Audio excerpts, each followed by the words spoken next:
Hey guys, how's everybody doing? Last Tuesday, we got the season finale of Daredevil Born Again. I am very late with this one. So, I apologize for the long awaited video of this because, like I said in my last video that I just posted, time was not my best friend the last few days. So, I didn't have an opportunity to really watch the episode. I didn't watch it on Tuesday when it premiered. I was tired that day and I ended up not watching it. Wednesday, I had stuff going on to where I did watch it, but then I didn't have time to actually put the video out.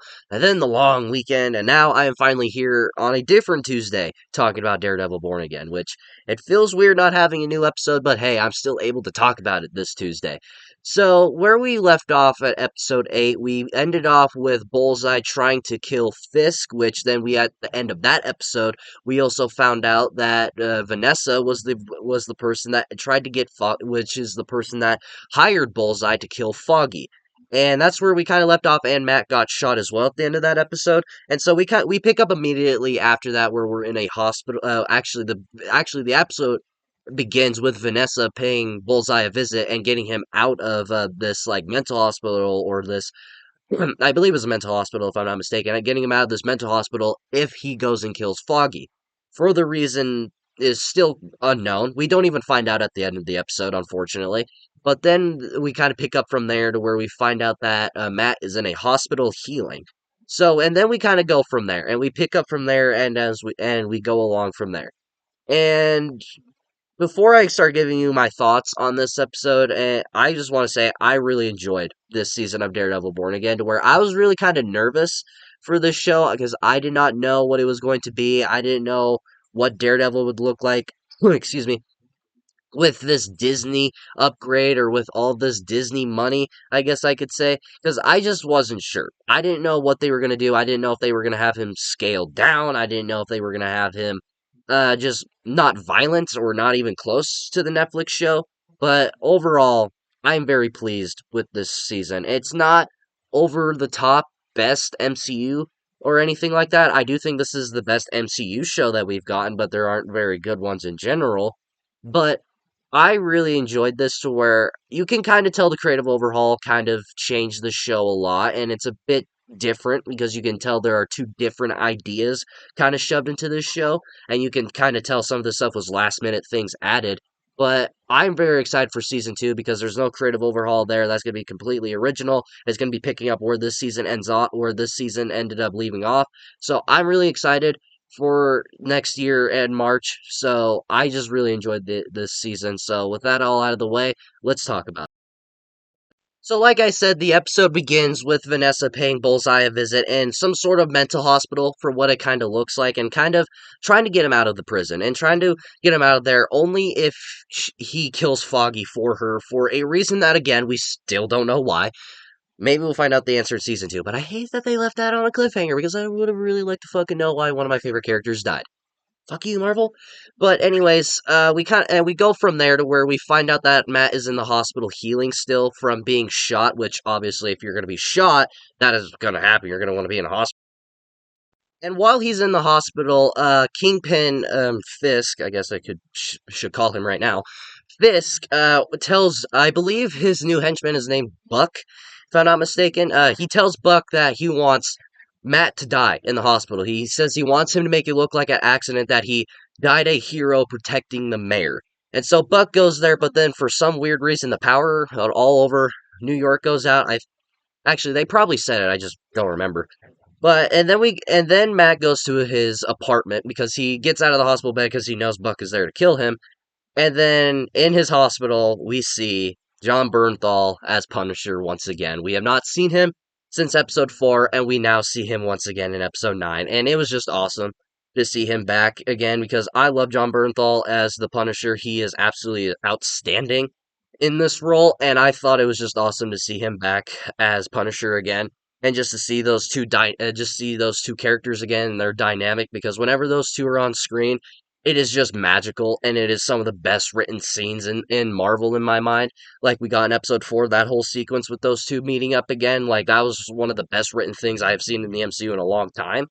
And to see him back and to see him go full Punisher in Matt's apartment again and to see Matt go full Daredevil again, it was just awesome. Now, I will admit something that I have been a bit critique towards this entire season is that the fight choreography has been a bit meh. It has not felt like Daredevil in a way because some of the fight scenes kind of felt awkward. It didn't really feel like we were watching them actually fight, and it just felt like kind of like a bland fight, I guess, because like in this episode where that whole apartment sequence, it was cool, but I wasn't like blown away by it because it wasn't like awesome because it was really slow mo-ish, and it kind of felt like a fan film in a way because how the fighting and the action was going on, which again, it was still cool, I will admit, but the fight choreography and the weird slow motion, and it was just really awkward just seeing Frank just shoot in slow motion. I was just like, okay, this looks weird, but all right, I'll still go with it. It was still badass and everything.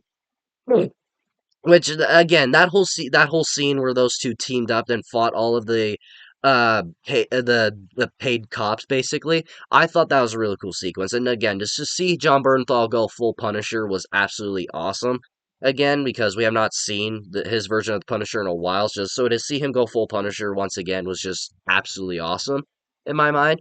And so yeah, I really enjoyed that. And then after all of that, they leave the apartment, and then we see Karen once again for the first time since episode one. We have not seen Karen since the first episode, and to see her come back was awesome. Awesome. And then we find out that she's the one that called Frank to come help Matthew after him being shot. So that was also cool, and it was just really cool throughout the entire episode that we got to see Matthew and Karen back together again, and to see those two on screen again because those two were one of my favorite parts of the entirety of the Netflix show. So I thought to see those two again on screen together and having their dynamics, I thought that was awesome. I really enjoyed that. That was one of my favorite parts of this finale, and just one of my favorite parts of the show entirely. So that is another thing I'm really looking forward to, and I'm really hoping they add more. They do more with it, and they kind of have more scenes with it in season 2 of Born Again. But we shall see you next year in March, hopefully in March.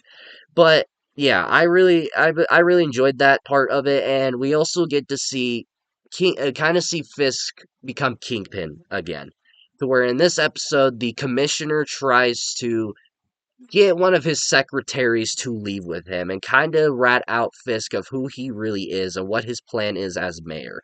And then Fisk finds out about this because his secretary basically snitched on him and basically revealed their entire conversation. And then he had all the dirty cops round him up. And then one of the things that was really uh built up for this show, I guess I could say. One of the things that that the actor said about this show is that it was more violent than the Netflix show, which I thought was going to be impossible. And I did not think that Disney had the balls to do that, if you ask me. But the scene to where Kingpin kills the commissioner, literally like crushes his head and breaks his jaw off, was one of the most violent things I have ever seen from Daredevil. I don't think it's more violent than the decapitation in season 1 of Daredevil, like the decapitation with the car door. I thought that was more violent.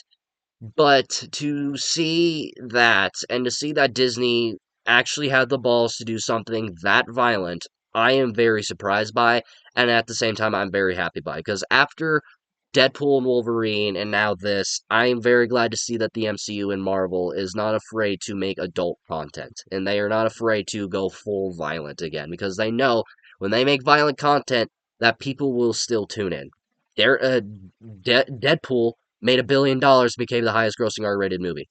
Daredevil was a huge success on Disney Plus from what I've seen. So I am very glad that they are acknowledging that violent content and more mature content in the Marvel Universe will still do good. And this is a great example of it. And that whole scene alone, because I was blown away that they even did it. And so moving on after that, I thought that when they followed Punisher again to where all the cops were wearing their vests and these like shitty looking skulls on their chests, and they were saying how they admire Frank and how they look to him as a role model. And that again, why John Bernthal is so good in this role is that he starts breaking down and he goes, "You think I'm a role model? You don't know what goes through my head. You don't know the bad things that I've done. You think I'm a role model? You have no idea what I've been through." Like that whole sequence and that whole part was again one of the best written things, and John Bernthal just proves that he is one of the best comic book characters out there as this character because that was just absolutely awesome. I That is the Punisher I've wanted, and I'm very glad that they did it right. And then at the very end of this episode, Fisk makes a new rule to where vigilante crime is now illegal. He makes it all illegal. There shall he will not stand for it. And at the very end of the episode, we get shown that the basement that he was keeping the one guy that cheated on him with Vanessa. They're in that basement, and there's a bunch of vigilantes just locked up in a cage. You get the one guy from Hawkeye, you get a whole bunch of randoms from what it looks like, and then of course you got the Punisher in there. And then the show leaves on a cliffhanger to where Daredevil is hidden away with Karen and a bunch of his friends, and then it shows us that he is the last vigilante still out on the streets from what it looks like, and that he is going to have to try and take down Fisk and save all the vigilantes and stop Fisk from being mayor, basically. And what I hate about Sony owning the rights to Spider-Man is that they will not let Marvel do dick with him because legally he could not have shown up in this episode. I thought it would have been awesome if he showed up in this show because that would have been awesome because I really want to see Daredevil and Spider-Man team up in the future in the MCU. And they could have set it up here, but Sony's a fucking asshole and they won't let that happen. But then the way the post credits scene that we get with Punisher escaping from the cage, there is a Punisher special presentation coming out on Disney Plus next year. After this final and after that setup, I need it now because I am so excited for that. I was already excited for it just because it was Punisher and it was just John Bernthal coming back as Punisher. I need that now because that was awesome and it just made me so excited to what it could possibly be. I am very excited for that and I am very excited for Daredevil Born Again Season 2. So, a lot to look forward to in the future with Marvel next year. So, I really enjoyed Season 1 of Daredevil Born Again. This was absolutely everything I was hoping it would be. Well, not everything I was hoping it would be. It was everything I was hoping it would be. And excuse me. And I'm just absolutely excited for this show, and I'm very excited that they were able to pull it off and not disappoint us when this was probably the biggest thing that they have made in a long time because how important that show is to a lot of people. So I really enjoyed it. I'm glad they really capitalized on it. So yeah, I really enjoyed this season, and I thought that this episode was great. So let me know what you guys thought about this episode and the overall season as itself, and let me know in the comments below, and we shall talk about it. And if you like this video, like it. If you love to subscribe, hit the bell notification so you will get notified for all my latest videos. And of course, until my next video, see you all next time.